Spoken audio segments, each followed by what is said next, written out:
Hi, I'm the PC Expert Amateur, and we're going to take a look at the last of the Zigmatech fans. This is the from the XAF series. It is the XAF-F1453. When I saw this fan, I was like really interested in it. That's why I bought it off of Amazon because look at these, look at the fan blades. They're kind of cool looking, right? And so I got this hoping, that this was going to be some kind of an amazing fan. Well, it's really about the same as the other two Zigmatechs, aside from a little bit better airflow. It does also have the typical MOXD to 3-pin connector, so you can run it off of your PSU if you want to. Now, there is, however, one big difference between this and the other ones. In addition to screws, it has got the option of mounting it using the holes that exist in the frame, which are opposite on each side of the frame. And if you look carefully, you'll see that there's a notch and then it rises up, and it does that on both sides in the opposite direction. Now, this is because they came up with a novel way to offer a second mounting hole position using these. So you take one of these, and it's not really hard to do. You take it and you connect it this way by sliding into this slot here and pushing the well, that didn't work well. Here I am saying it's easy, and you guys are watching me fumble. Just slide it in, and then there is a special screw, a smaller screw that comes in with this kit that you can use to then mount it in place. As long as you're not feeling all fumbly-wumbly like I am right now. Now, hold on a second. I just did it on the outside of the slot instead of the inside of the slot. So now I feel really stupid. But, I never claimed to be a genius. Well, maybe once upon a time I might have been kind of a genius, but not really nothing to speak of, really. Certainly not going to break people's brains with anything. So, yeah. Okay, so I guess it's on the outside. I guess I was wrong. Just put it like that, and then you screw in the screw on the other side, and those hold into place. And they all go in the same direction on that slant like this. I'm not sure if there was a specific reason for that, or if they just were trying to go for a different look, or if there was a practical look at that at the time that they created this fan. I'm not really sure when they made the fan either. But now we get to listen to it. And unlike the previous one, this is a PWM fan.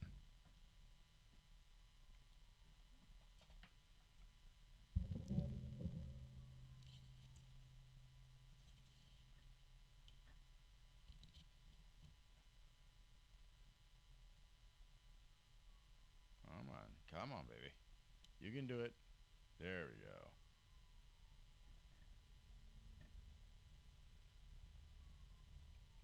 I can probably hear the bearings rubbing.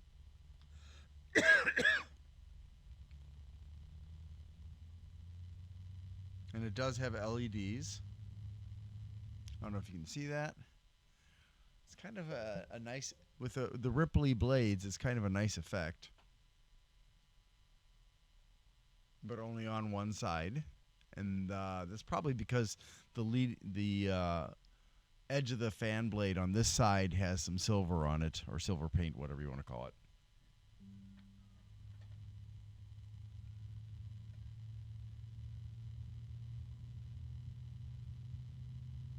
There's a harmonic resonance there.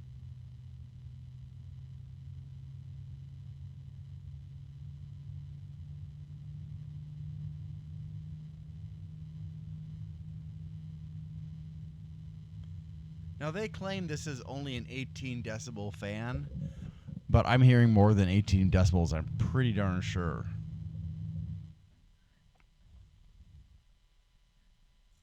And I just wanted to show you the fan again outside of the box because I neglected to do that earlier.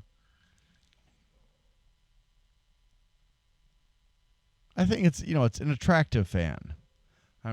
But it seems like it's not particularly valuable as far as, well, in my opinion anyways. I mean, you can believe what you like, but to me, looking at the specs for this fan, it's really not much better. I mean, airflow wise it's better, but ultimately it's not really much of a difference between this and the XLF and the CLF that I showed you before in the other reviews. And so again, this is a good case fan, intake or exhaust, but not really anything special when it comes to air coolers, except for an air cooler that doesn't really have much fin density to it. You definitely wouldn't want to use it on a radiator. I don't care how pretty it looks to you. It's just not appropriate for that function. Let's take a look at the specs. Okay, so the Sigmatech XAF-1453, good looking fan. I wish I could say that it was, special, but it's not special. But at least it's cheaper than the other two fans. I mean, it cost me less than $6 as opposed to the slightly more than $6 for the other two kinds.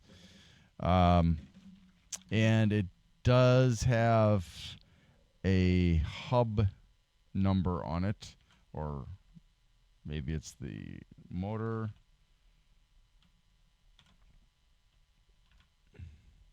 And that is A1425L 12S. So, yeah. Oops, put that in the wrong place. Don't know how that happened. Because I'm a genius! Not so much, really. It's got lots of interesting marketing stuff written on it. But, when it boils right down to it, is it a remarkable fan? Visually, maybe, I would say. You could say that it is a visually remarkable fan. But performance-wise, again, it isn't particularly impressive. So at least it's cheap. That's definitely a plus. It's supposed to be fairly quiet, but I felt like it was a bit noisier than it should have been. Again, certifications: CE, ROHS, UL, E192307, and Australia's EMC N696. And made in China, 140 by 25, 150,000 hours, and that is special, obviously. 4 white LEDs, 140 grams. So, it's interesting that all three of these 140s are 140 grams. 9 blades versus the 7 of the other two. The mounting hole distances are 105 or 120. A minimum 800 RPMs, maximum 1300. Airflow ranges from 62.2 CFMs to 90.3 CFMs. So that gives you an edge in the airflow category over the other two airflow fans, which for $1 or so less. And then the minimum static pressure is 0.62 and the maximum was 1.08 millimeters of water, same as the other two Sigmatechs. And then the volume is 18 decibels. I feel like that's, a little bit off base there. The cable is 30 centimeters long, so they cut off a centimeter. Maybe that's why it's cheaper. Not daisy chainable, but it is sleeved, and it does use PWM. And they just love making up these names for their bearing. So this is the aeronautical oil system bearing from Sigma. I guess it's Sigmatech. I don't really know. 12 volts, starting voltage of 9, 3.6 watts, 0.3 amps. And I forgot to mention in the previous one about the 1455.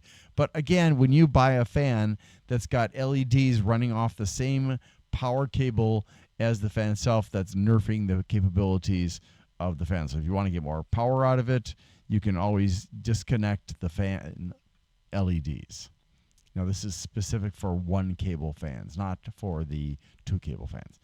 It does have direction indicators of rotation and flow, turns in a clockwise direction, 4 screws, and then it's got the same old MolXT to 3-pin.